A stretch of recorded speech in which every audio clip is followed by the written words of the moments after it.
The first thing I remember is the sound of a fork hitting a plate. Not loud, just sharp enough to cut through the music and the polite laughter in our dining room. 1 second, I was standing beside my husband at the head of the table, my hand resting lightly over the small curve of my stomach. The next, a man I had never seen before was on his feet, pointing straight at me like he had every right in the world. "That baby is mine." For a moment, nobody moved. The candles were still burning. The roast on the table was still steaming. My mother-in-law, Diane Carter, still had her wine glass halfway to her mouth, but the room itself seemed to stop breathing. I remember looking at my husband first. Ryan was standing so close to me that I could feel the warmth of his sleeve against my arm, but he didn't say a word.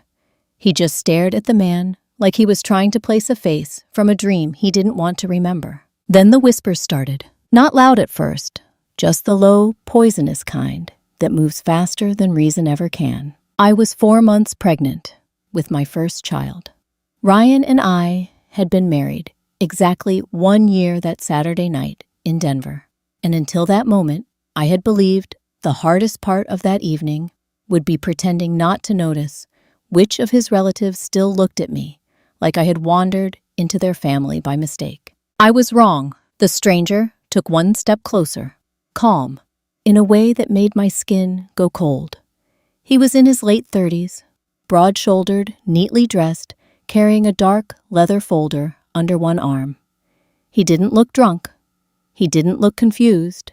He looked prepared. "I didn't come here to ruin your anniversary," he said, still looking at me, "but your husband deserves the truth." My mouth opened, but nothing came out. I had never seen him before in my life. I knew that with the same certainty, I knew my own name. And yet, standing there, under the soft dining room lights, with Ryan's family watching me and the stranger speaking like he belonged in the room, certainty suddenly felt thin and useless. He lifted the folder slightly. "I have proof." That was when the room changed. I saw Ryan's father, Richard Carter, straighten in his chair. I saw Diane slowly lower her wine glass to the table. I saw Ryan's cousin Melissa lean forward with the bright, hungry expression people get when they realize a private disaster is about to become public entertainment. My heart started pounding so hard it made me dizzy. "This is insane," I said, though even to my own ears, my voice sounded too small. "I don't know you." He didn't even blink. Behind me, the anniversary cake sat untouched on the sideboard, white frosting and silver piping under the warm light. 1 candle, shaped like the number 1, had already started to bend from the heat. I remember noticing that absurdly, as if my mind was reaching for anything ordinary, before everything broke. Then the man opened the folder, and when he pulled out the first sheet of paper, I understood, with a clarity so sharp, it almost hurt, that if Ryan did not stop this right, then my marriage might not survive the next 5 minutes. The paper didn't stay in the stranger's hand for long. Someone reached for it. Melissa, I think. And within seconds, it was moving from person to person, like something too important to stay still. Heads leaned closer, voices dropped lower, and then slowly, the silence broke into something far worse. "These are medical records." I didn't see who said it first. I just heard the words clear and certain, as if they had already been verified by someone who mattered. "They match the timeline," another voice added. I felt the room tilt. The stranger stood there calmly, hands at his sides now, as if his job was already done. He didn't need to argue. He didn't need to raise his voice. The papers were doing that for him. I turned toward Ryan again, but his attention had shifted. He wasn't looking at me anymore. He was watching the people around us, his parents, his cousins, the guests, reading their reactions one by one. That hurt more than anything. "I've never seen those before," I said louder this time. My voice shook, but I forced the words out anyway. "Those aren't mine. I don't know where he got them." No one answered me directly. Instead, Diane stood up slowly. She didn't rush.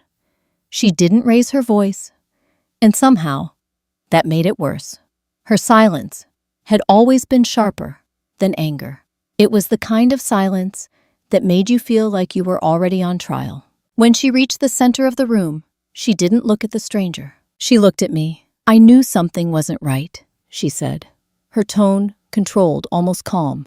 From the beginning, the words settled over the table like a verdict. I felt something inside my chest tighten, not just from what she was saying now, but from everything that came before it. The small comments, the polite smiles that never quite reached her eyes, the way she would pause before introducing me to her friends as if she had to decide how to explain me. "She doesn't really fit in here," I had overheard once months ago when she thought I was out of the room. At the time, I told myself it didn't matter. Standing there now, I realized it had always mattered.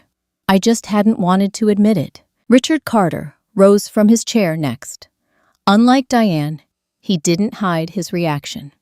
His expression was cold, calculating the way it probably was in business meetings, where decisions were made quickly and without emotion. He took one of the papers from Melissa and scanned it briefly. "If this is accurate," he said, "then we have a serious problem. A serious problem. Not confusion. Not a misunderstanding. A problem." The word landed harder than I expected. "I said, I don't know him," I repeated, my voice breaking this time, despite my effort to stay steady. "I've never met him. I would never." My sentence didn't even finish, because around the table, people had already started turning away from me. Not physically at first, just small things. Eyes shifting, shoulders angling, conversations happening without including me. It was subtle, but it was final. I realized with a kind of quiet, sinking clarity that in the span of a few minutes, I had gone from being Ryan's wife, the woman carrying his child, to being something else entirely. A question, a risk, a mistake they all felt justified correcting. Behind me, the anniversary cake still sat untouched. The candle had bent further, now the wax starting to drip down the side in a slow, uneven line. I stared at it for a second longer than I should have. Then I heard Diane's voice, again sharper this time. "Ryan," she said, just his name. But the way she said it made the entire room go still again. And suddenly, I understood that whatever happened next wasn't going to be about me trying to explain the truth. It was going to be about whether my husband believed me at all. The slap came so fast, I didn't even see Diane's hand move. 1 second, she was standing in front of me, her face tight, with that cold, practiced control she wore at charity dinners and country club luncheons. The next, the side of my face exploded with heat, and my head snapped hard enough to send one of my earrings skidding across the hardwood floor. A few people gasped. No one stepped in. For a moment, I just stood there, one hand pressed against my cheek, trying to understand what had happened. The music had already been turned off, I didn't know by whom, and without it, the room felt smaller, meaner. Every breath, every shift of silverware, every rustle of fabric sounded too loud. "This is what you bring into our home," Diane said, not yelling, which somehow made it worse. "This is how you repay my son." I tasted blood where the inside of my mouth had hit my teeth. "I didn't do anything," I said, and I hated how weak it sounded. "I swear to you, I don't know that man." But Diane had already turned away from me. She faced Ryan now, and the whole room followed her lead. It was almost frightening, the way they moved together, not physically, but in focus. The same attention, the same judgment, the same need for him to make this neat and final. "End this," she said, "right now." No one had to ask what she meant. Melissa folded her arms and shook her head, as if she had been waiting for this exact disaster from the day Ryan married me. One of Richard's sisters, a woman named Carol, who had barely spoken to me all evening, murmured something about embarrassment and family name. Across the table, a couple of Ryan's business friends were staring at their plates, pretending not to hear any of it while hearing all of it. I looked at Ryan again. I wanted him to come to me. I wanted him to say my name. I wanted one human sign that I had not just been erased in my own house. But he still hadn't moved. That was when the stranger spoke again. "I didn't want it to come out this way," he said, with a steady, rehearsed kind of sadness. But she left me no choice. I turned toward him so sharply it made me dizzy. "You are lying." He met my eyes, and for the first time, something in his expression shifted. It was quick, so quick, I almost thought I imagined it. Not guilt exactly, not panic, more like irritation, as if I had gone off script. Then he reached for his phone again. "I have photos," he said. "If anyone still has doubts." He held the screen out toward Richard. First, then Diane. People leaned closer. I couldn't see clearly from where I stood, but I caught pieces, my face, or something that looked like my face. A dark coat I owned, the side of a man's shoulder in what looked like a parking lot or building entrance. The room reacted before I could. "That's her." "Oh my God. Ryan, don't be blind." My knees felt unsteady. I knew those images weren't real, not in the way they were being presented. And yet, they carried the awful weight of something that could be believed, which in that room was almost the same thing as being true. Then I saw it, only for a second. At the bottom corner of one photo, reflected faintly in a glass door behind the figures, was a bright blue number, part of a street address or building marker. 3 digits, maybe 4. Not enough to mean anything yet. But it didn't belong to any place I had ever been with that man, because I had never been anywhere with him. The detail hit me like a splinter under the skin, small, sharp, real. And while everyone else was staring at the image, convinced they were looking at proof, I realized I was looking at the first thing in that room that might someday prove he was lying. Then Diane said the word I had been dreading. "Divorce." The room went completely still, and Ryan finally took one step forward. Ryan's step forward should have felt like relief. It didn't. It only made the room tighten around us. No one spoke at first. Not Diane, not Richard, not the stranger, with the leather folder still open in his hands. The silence had changed again. It was no longer shock. It was expectation. Everyone in that dining room believed the next few seconds belonged to my husband, and that whatever he chose would settle the question of who I was. I could barely breathe. My cheek was still burning where Diane had struck me. My heart was beating too hard, too fast, and beneath all of it was something heavier than fear. It was the awful knowledge that once a room turns against you, truth stops mattering in the ordinary way. People do not wait for proof when humiliation gives them a cleaner story. Ryan stopped halfway between me and the man. He did not look at me. That hurt more than I want to admit. Instead, he stared at the phone, still in the stranger's hand, then at the papers, then at his mother. The movement was small, controlled, almost clinical. If I hadn't known him, I might have mistaken it for coldness, but I did know him, and that was what made it worse. Ryan only became that still when he was under real pressure. "Say something," Diane said. Her voice was lower now, almost private, but everyone heard it. "This has already gone too far." Richard remained near the table, one hand braced against the back of his chair. He had the posture of a man who expected obedience, because he had built an entire life around receiving it. "You need to think clearly," he said to Ryan, "not emotionally." The stranger said nothing. He didn't need to. His silence was strategic now. He had made his accusation, produced his papers, shown his photos. All he had to do was stand there and let the family do the rest. And they were doing it. I could feel it happening in layers. Melissa's expression had changed from curiosity to certainty. Carol had moved closer to Diane, as if physical proximity itself were a declaration of loyalty. Even the guests, who had tried to stay out of it, were no longer neutral.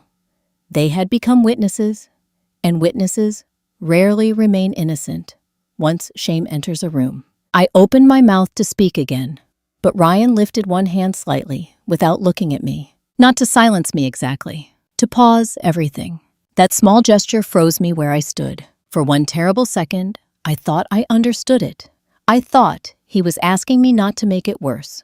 Not to beg, not to embarrass him further in front of the people he had known his whole life. My stomach tightened so hard I had to press my palm against it. The anniversary candles had burned lower, now wax, pooling in pale circles around their bases. The roast had gone cold. A glass somewhere near the far end of the table tipped over, and no one even turned toward the sound. "This isn't just about her," Richard said, and the way he said her made me feel like I was no longer in the room as a person. "This affects all of us. Our name, our family, the child. The child, not your child, not Emily's baby, just the child." As if even that bond could be pulled away from me and examined like a disputed asset. My throat tightened. I realized then that the pressure in that room was no longer social. It had become practical, immediate. If Ryan took one wrong step, if he hesitated too long, if he said the wrong thing, if he let his parents define the terms of this disaster, then everything after that would harden around their version of events. Not just the marriage, the baby shower that would never happen, the calls that would stop, the invitations that would disappear, the quiet legal suggestions people with money know how to make sound reasonable. I looked at Ryan and saw something shift in his face. Not softness, not anger, calculation. And suddenly, for the first time since the stranger had stood up, I had the uneasy sense that my husband was no longer standing there as a son or a husband alone. He was measuring something. Then he reached into his jacket for his phone, and the stranger, for the first time that night, blinked. Ryan didn't raise his voice. That was the first thing that made the room feel wrong. In a house where his family had always mistaken quiet for weakness and volume for authority, his calm changed the air faster than shouting ever could. He looked down at the phone in his hand, then up at the stranger, and for one long second, no one seemed to know what to do with him. Diane recovered first. "Ryan, this has gone far enough." He didn't answer her. Instead, he held out his hand toward the stranger. "Let me see the photos again." The man hesitated. It was only a pause, barely noticeable if you weren't looking for it. But after everything that had happened in that room, I was looking for every small thing, every flinch, every crack, and that hesitation was the first one that felt real. "You've already seen them," the man said. Ryan kept his hand out. "Then show them to me again." No anger, no accusation, just a flat, controlled tone that made the request sound less like a request and more like something inevitable. Melissa shifted in place. Richard's jaw tightened. Diane looked from Ryan to the stranger and back again, as if the evening had suddenly stepped outside the script. She thought she understood. Finally, the man handed over the phone. Ryan didn't turn the screen toward the room right away. He looked at it alone, first swiping once, then again, his expression unreadable. The dining room had gone so quiet, I could hear the faint hum of the refrigerator from the kitchen and the soft buzz of one of the overhead pendant lights. I stood perfectly still, one arm wrapped protectively across my stomach. I wanted to believe this meant something. I wanted to believe Ryan had seen what I had seen, that small reflected blue number in the corner of the image, the tiny flaw that proved the photo had a life outside the lie being told about me. But wanting something and trusting it were not the same, and I had already lost too much in one night to mistake hope for certainty. Then Ryan did something no one expected. He opened his contacts and made a call, right there in front of everyone. The room erupted at once. "Who are you calling? What are you doing? This is a family matter." That last one came from Richard Sharp, and offended, as if truth itself belonged behind closed doors, as long as the right people were embarrassed by it. Ryan still didn't look up. He waited through one ring, then two. When the call connected, his voice stayed even. "Hey, Ben. Sorry to do this on a Saturday night. I need a favor." Ben. I knew the name.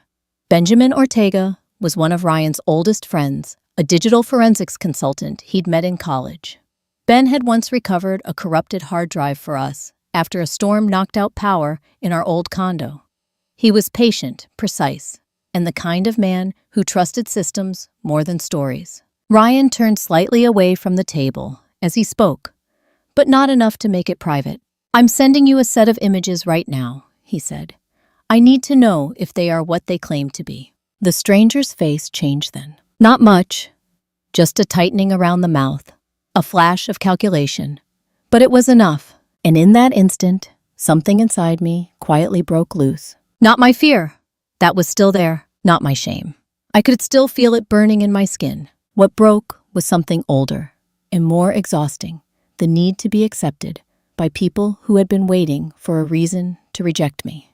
Standing there in my own dining room, with my cheek still stinging and my child being spoken about like a bargaining chip, I understood with painful clarity that even if I survived that night, I could not go back to the version of myself that kept trying to earn a place at their table. Ryan ended the call and finally looked at me, only for a second, but it was enough. Not reassurance, not yet. Something steadier than that. Then he turned back to the stranger and held up the phone. Now he said we wait. Waiting changed the room more than any accusation had. It stretched time, thin, pulled every breath longer than it should be. Forced everyone to sit inside uncertainty instead of rushing toward a conclusion that made them comfortable. No one liked that. Diane was the first to break. "This is unnecessary," she said, her voice sharper, now the control from earlier beginning to crack. "We already have what we need." Ryan didn't look at her. "We have what someone wants us to believe," he said evenly. That was the first time he had pushed back. Not loudly, not dramatically, but it landed. Richard straightened. "You're making this worse," he said. "Dragging outsiders into this." "Ben isn't an outsider," Ryan cut in, still calm. "He's someone who works with evidence. That's more than we have right now." The word evidence hung in the air, heavy and uncomfortable. Across the room, the stranger shifted his weight. It was small, almost invisible, but I saw it. His shoulders tightened slightly, his fingers adjusting the grip on the leather folder like he needed something solid to hold onto. For the first time since he had walked into our home, he didn't look completely in control. I felt something steady in me begin to take shape. Not relief, not yet, but direction. I stepped forward. It wasn't dramatic. No one gasped. No one tried to stop me. But the movement itself felt different from everything I had done up to that point. Until now, I had been reacting, answering, defending, trying to keep up with a story that had been forced onto me. This was the first thing I chose. "I want to see those papers," I said. My voice was still soft, but it didn't shake this time. The room went quiet again, but not in the same way as before. This silence was narrower, more focused. People turned toward me again, not with sympathy, but with curiosity, like they were watching someone step onto a stage they weren't supposed to occupy. The stranger hesitated, then slowly he handed the folder over. I took it carefully, aware of every eye in the room. The pages inside looked official at first glance. Clean formatting, clinical language, dates, signatures, references to appointments, the kind of details designed to discourage questioning. But now that I was holding them, something felt off. Not obviously wrong, just too perfect. I scanned the dates first. 4 months. The timeline matched what he had claimed. It matched my pregnancy. It was close enough to feel convincing, far enough to avoid easy contradiction. Whoever created this had thought it through. Then I saw it. Not a glaring error, not something that would stand out to someone reading quickly. A name. At the bottom of one page, listed under attending physician, was a doctor I recognized, but not from my life. From a conversation I had overheard weeks earlier at one of Diane's luncheons. A specialist someone had recommended to a friend. A name that had stuck in my memory because it had come up in a context completely unrelated to me. I looked up. The stranger was watching me now more closely than before. "You recognize it, don't you?" he said too quickly. "That's where you went." The way he said it, pushing the conclusion before I had spoken, sent a quiet alarm through me. "No," I said, and this time I didn't rush to explain. I let the words sit there, because for the first time that night, I wasn't trying to convince the room. I was trying to understand the lie. Ryan's phone buzzed. The sound cut through everything. Every head turned toward him at once. He glanced down at the screen, his expression tightening, just slightly, Not in fear, not in doubt, but in focus. Then he looked up at the stranger, and the room once again held its breath. Ryan didn't speak right away. He looked at the message on his phone for a second longer than anyone else would have, then slowly locked the screen and slipped it back into his hand without showing it to anyone. That alone shifted something in the room, because whatever Ben had sent it wasn't simple. "What did he say?" Richard asked immediately. Ryan didn't answer him. Instead, he turned back to the stranger. "Let's try something simpler," he said. The tone had changed, still calm, still controlled, but there was something sharper underneath now. Not anger, precision. The stranger straightened slightly, as if preparing himself again. "There's nothing simple about the truth," he replied. Ryan ignored that. "You said you had an affair with my wife," he continued, when the question landed differently than everything that had come before. No accusations, no raised voices, just a fact that either existed or didn't. The stranger hesitated. "About 4 months ago," he said, finally, "right before she found out she was pregnant." Ryan nodded once, like he was filing the answer away. "Where?" A pause. "A hotel," the man said. "Downtown." "Which one?" Another pause. Longer this time. I could feel it. The shift, not in the words, but in the space between them. The way certainty started breaking into fragments. "There are a lot of hotels downtown," Ryan said quietly. "Pick one." The man's jaw tightened. "I don't remember the exact name." "That's interesting," Ryan replied. "Because you remember enough to claim a child, but not enough to remember where it happened." A few people in the room shifted uncomfortably, not toward me, away from him. It was subtle, but it was there. The stranger exhaled sharply. "I didn't come here to be interrogated." "No," Ryan said. "You came here to make a claim. This is what comes with that." Diane stepped forward again, her patience finally snapping. "This is ridiculous. You're letting him twist this into something it's not." Ryan turned to her, and for the first time that night, he met his mother's eyes directly. "I'm trying to understand it," he said. That should have been a neutral statement. It wasn't, because everyone in that room understood what it meant when someone like Ryan stopped accepting things at face value. The stranger shifted again, more noticeably this time. "I've already shown you the proof," he said louder now. "The records, the photos.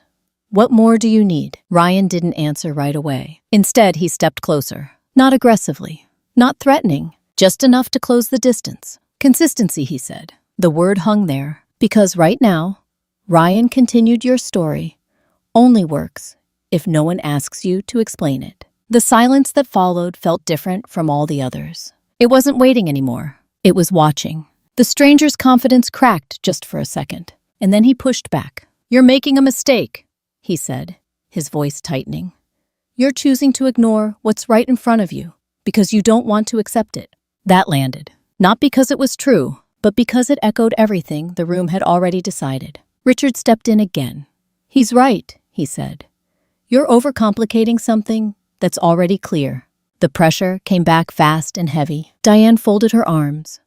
"This isn't how you protect your family. Protect your family, not your wife, not your child." The words pressed in from all sides, again louder than before, stronger, because they had already been established. And for a moment, I felt it, the ground shifting back. The fragile space Ryan had created starting to close. I tightened my grip on the folder in my hands, the edges of the paper pressing into my fingers. This wasn't over, not even close. But whatever came next, it wasn't going to be as controlled as before. Ryan looked at the stranger one more time, then at the room, and I saw it again. That calculation. But this time, it wasn't just about the man in front of him. It was about everyone. What changed the night wasn't volume. It was verification. Ryan looked down at his phone again, then held it in his hand, without reading the screen out loud right away. That choice mattered. If he had announced victory too fast, his family would have fought the conclusion before they ever heard the facts. He knew that. I could see it now. He turned to me first. "Emily," he said. And it was the first time he had used my name since the stranger walked in. "What did you notice in the paperwork?" The question steadied me, not because it solved anything, but because it placed me back inside the truth, instead of at the mercy of other people's version of it. I looked down at the page, still in my hands. "The physician listed here," I said, forcing myself to keep my voice level. "I know that name, but not from my own records. I heard it at one of Diane's luncheons a few weeks ago. Someone at her table mentioned that doctor." Diane's face changed, only slightly, just enough. "That proves nothing," she said immediately. "No," Ryan replied, "but this might." He finally read from the message. Ben checked the metadata on the photos. 2 of them were altered yesterday afternoon.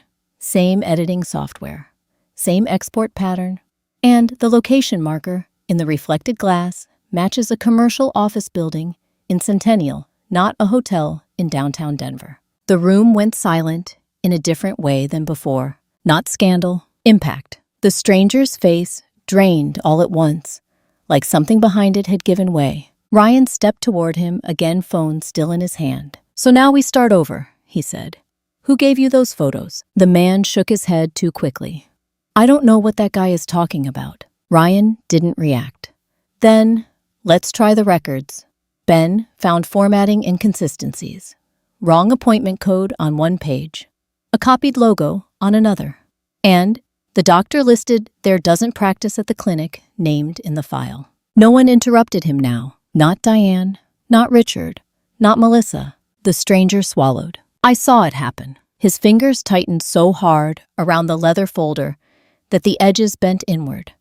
For a second, I thought he might run, and I think everyone else thought it too, because the room had that strange, braced stillness people get when they sense the truth is about to choose a direction. Ryan's voice never rose. "You walked into my house, accused my wife, and tried to put my child under a lie. So I'm only asking once more, who sent you?" The man looked toward the door, then toward Diane. It was barely a glance, but it was enough. Richard moved first. "Watch yourself," he snapped, and the speed of it told its own story. Ryan turned so slowly, it felt more dangerous than anger. Why, he asked his father. "Are you worried about what he'll say?" "No one is worried," Diane said, but her control was gone now. "This is turning into a circus." "It became a circus when he was invited in," Ryan said. Invited. That word landed harder than the accusation ever had. The stranger's mouth opened, closed, opened again. "They told me it would be easy," he said. No one moved. My heartbeat filled my ears. Ryan didn't blink. "Who?" The man let out one broken breath and looked down at the folder in his hands, like he hated it now. "They said she wouldn't be able to prove anything. That once the family saw the papers and the pictures, you'd leave her before the baby had any claim on your name."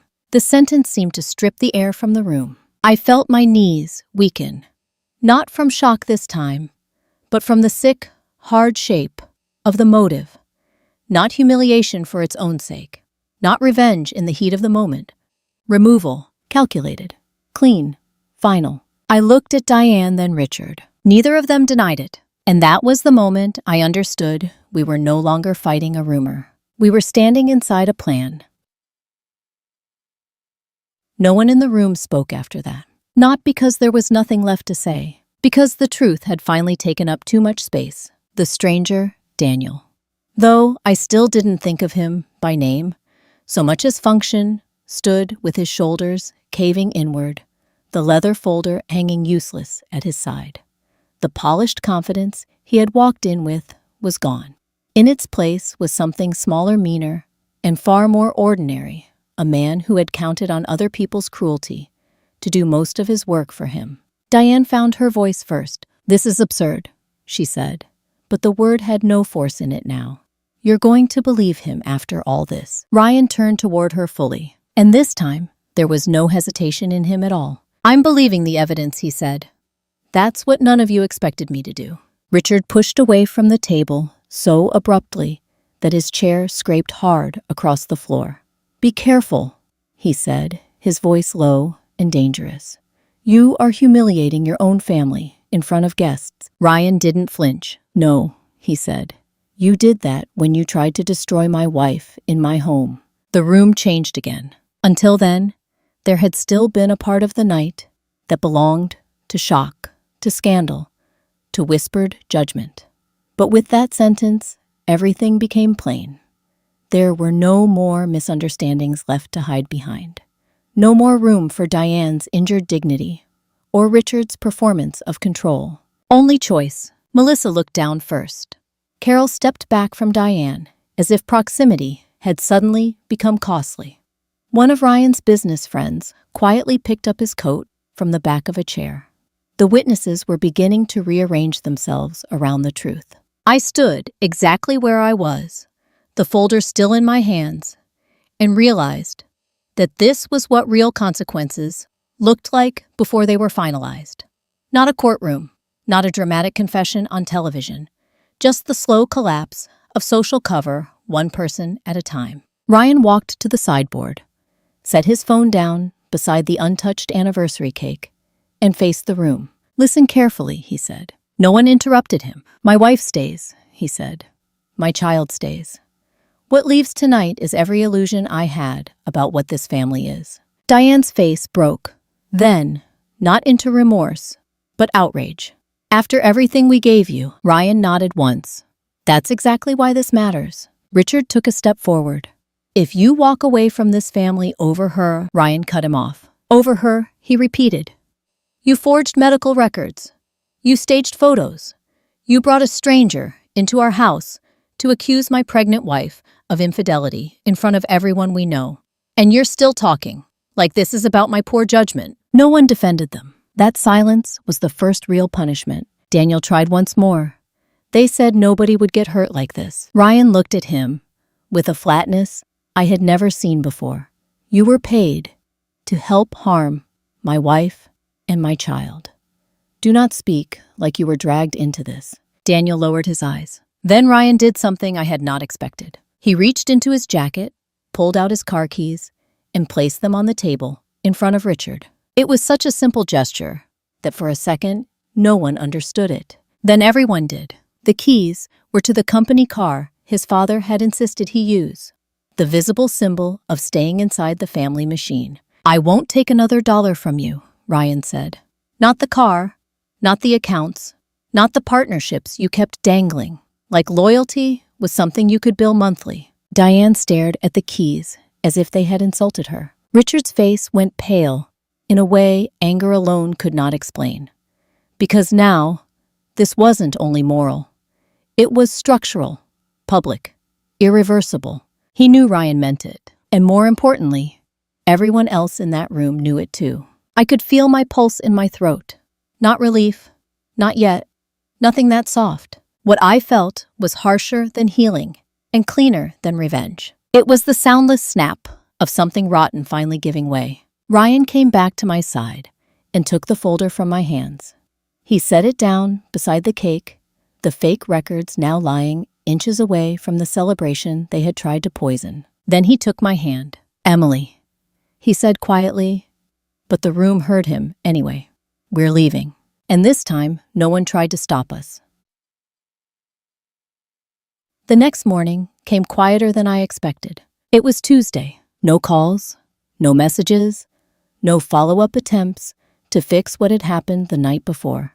Just a clean, unfamiliar silence that settled into the apartment like something new we hadn't learned how to name yet. Ryan was already awake when I came into the kitchen. He was standing by the window, coffee in hand, looking out over the early Denver light. The city was moving the way it always did.